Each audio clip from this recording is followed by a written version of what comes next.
Good morning mga kailiyan. Good morning mga kailiyan. This is my cloves tea. Mainit-init pa. Kanina ko pa ito ininin pero habang nagluluto ako, lumamig. Pero tayo ngayon ay kakain na. Meron tayo dito adobong po chicken liver na may luya, bawang, sibuyas. Konting oyster sauce, soy sauce, ayan. At laurel, paminta.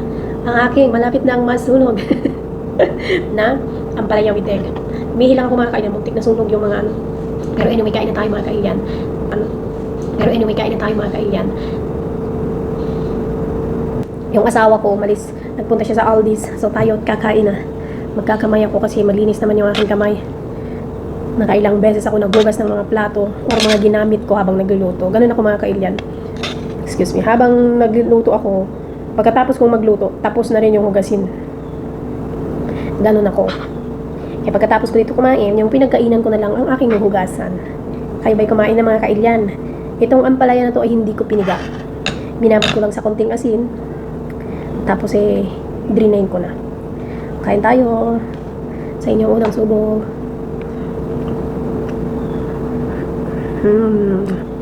Sarap ng adobong pusit. At sarap ng adobong atay ng manok. Gusto ko sa adobo yung tuyong-tuyo talaga na nagmamantika lang, walang sabaw. Ang sarap din ng pait na ampalaya.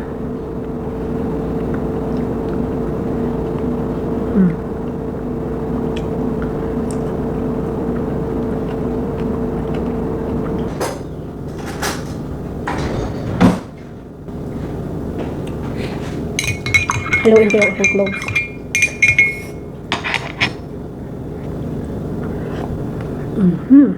Sarap.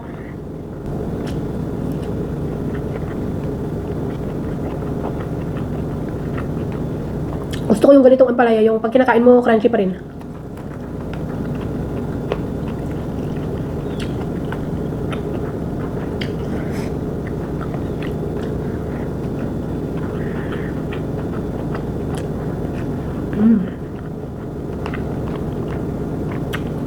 Maanghang na din po to kasi naglagay ako ng chili flakes dyan, kaya hindi na ako nagsili ngayon. Diba? Ang sarap.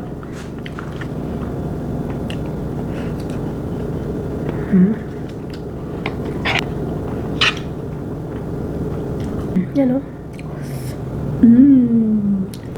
Mura lang tong nabili kong chicken liver. Nasa $1.49.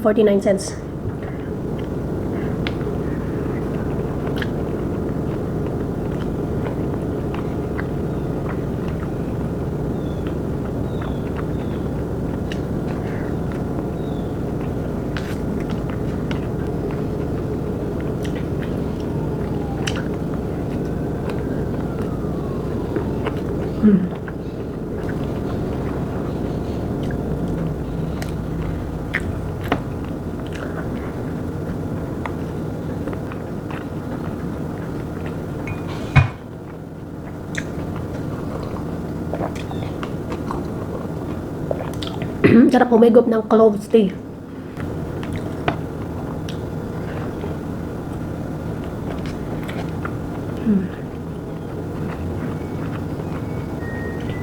Kumakanta na yung washer namin. Tapos na yung labahin. Kain lang muna tayo bago natin ilagay sa dryer.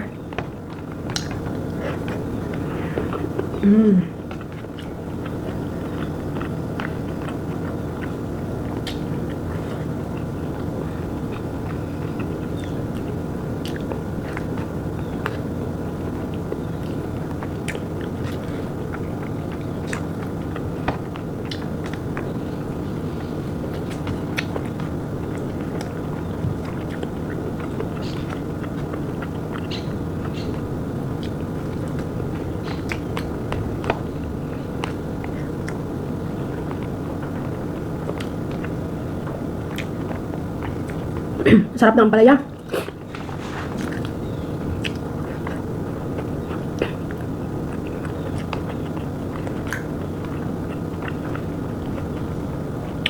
Niluto ko na lahat yung chicken liver para isang luto na lang. May ulam ako bukas hanggat sa hindi ko maubos. bukas makalawa. Bahala na.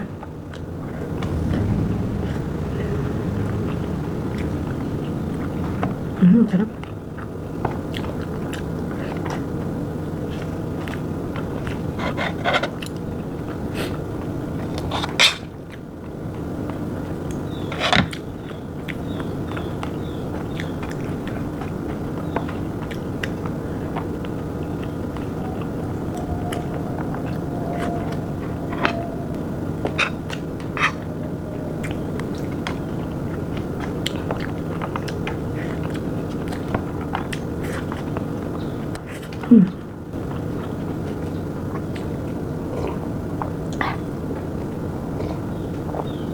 Hindi po yan kape. Cloves po yan.